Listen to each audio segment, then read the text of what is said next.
Welcome to this week's broadcast of Eagle 7 News.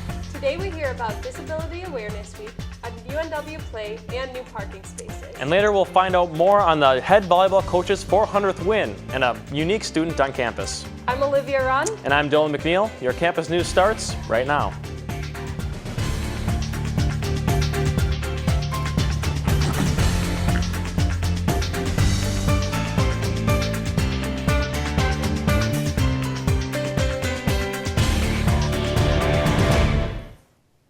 The word disability often has a stigma surrounding it, but in our community at UNW, we strive to break that stigma and bring awareness to disabilities. In honor of Disabilities Awareness Week, 2 UNW individuals were recognized as Friend of ADA award winners. Amber Hogan has our story. October 28th through November 1st marks UNW's Disability Awareness Week.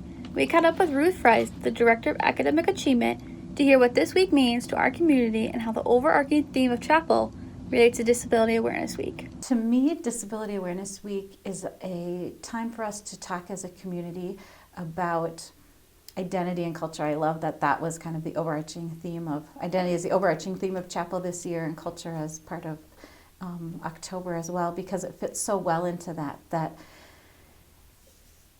disability students with disabilities, it is a different culture, or individuals with disabilities, and we want that culture to be honored and recognized and supported as such a valuable part of the body of Christ. With it being Disability Awareness Week, Academic Achievement awards 2 people from Northwestern, as these are chosen by our community to be presented with these awards. So all of university students, faculty, and staff were all sent a survey link where they could nominate somebody who they have seen not only be aware of disabilities, but also kind of show Christ's love through how they act in their classrooms, or how they reach out to students, or how they befriend others, or whatever that looks like in that situation. And so we were so excited to get 18 different people nominated.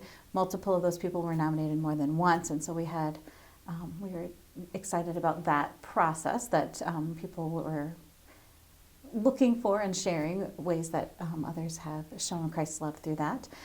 And then those names were all brought to a committee. And so from there, the committee came to a consensus on Sam Cook as our faculty staff ADA, a Friend of ADA winner this year, and Brianna Silvers as the Student Award winner.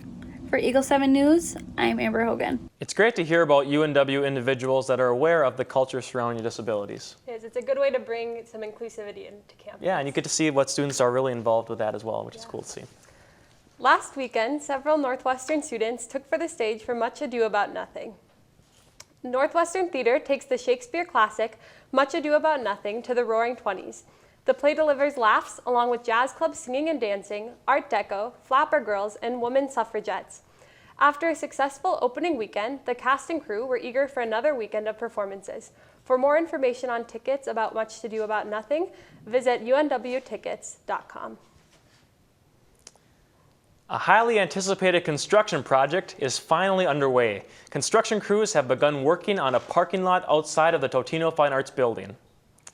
This lot will provide an additional 30 parking spots on campus, which will still require students to purchase a permit.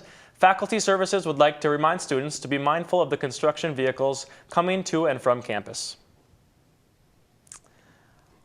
Following UNW's volleyball's 9th straight win, head coach Beth Wilmoth hit a coaching milestone. Wilmoth recorded her 400th career win at the helm of the UNW program in just 16 seasons of coaching. She is the winningest coach in program history. 2 of our reporters hit the court to find out what is in store for her next. My name is Beth Wilmoth. I'm the head coach here at the University of Northwestern. This is my 16th season. Last Saturday we were at Martin Luther College, which is one of the schools in the interconference, so we were playing at their place. It was fun. We took the football team with us, or they took us with them, and we were pretty easy win, beat them 3-0. This win over Martin Luther capped off her 400th victory as a Northwestern volleyball coach. There's been a lot of really big moments on the court, but I think just relationally, the connections you build with the girls over the course of 4 years, that's pretty special.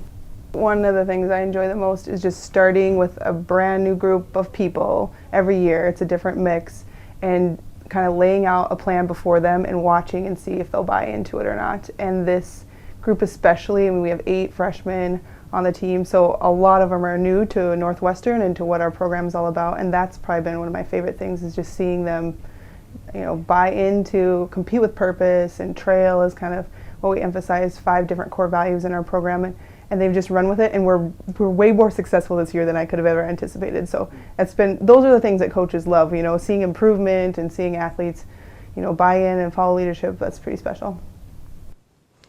That's a great story. And with us today, we have Wyatt Morrell, the Remnant Sports Director, to talk with us a little bit more about what's going on in sports this week. Yeah, so Coach Wilmoth, not the only one to reach a milestone this year in volleyball. Sophomore setter Sydney Schwitters recorded her 2,000th career assist a week ago in a home match against Superior, and the UMAC awards were announced this week. She is once again setter of the week. Her cousin Callie Schwitters is offensive player of the week once again, and senior Anna Gash took home the defensive award. Northwestern sweeping the awards this week for Northwestern with the awards in volleyball, and it's been that kind of play that's allowed them to be in the position they are. They're first going into postseason play. They took home the regular season conference title, and they're eyeing once again to get back to postseason play this year. Wow, that's really cool to hear about volleyball. Yeah, I heard something, there's a special day for football coming up.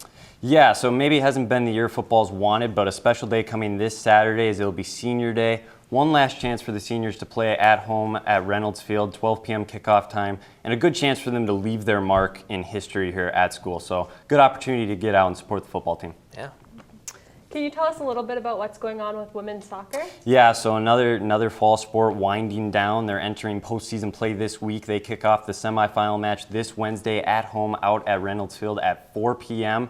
A good opportunity for them to get back to postseason play as well. They came into the conference tournament last year, not expected to win it, and you know what? They played well at the right time, went to postseason, and it's looking awfully similar again this year. They're playing well at the right time, and they have a great opportunity to get back to the NCAA tournament. So if you're an Eagles fan, you better be out there supporting these fall sports this week. Wow, that's really cool. Where can we listen to this if we want to listen? Yeah, so on the remnant.fm, our local campus radio station, will be covering all these events, as well as unweagles.com with the live stream. So if you can't make it out to any of these contests, tune in right there for all the sports. Awesome. Well, thank you so much, Wyatt, for being here. Absolutely. Here at Northwestern, we have a lot of students who follow their siblings to school. But 2 UNW students get to go to school with one other very important person. I'm here in the Billy Graham Community Life Commons, and I know as students we throw around the term family a lot, but can you imagine going to school with your family? We have more with this story. Hi, I'm Joyce Thanem. I'm an education ESL major, English as a second language. I chose that because I've been working in the immigrant community in Minneapolis among the Mexican population specifically as a nurse.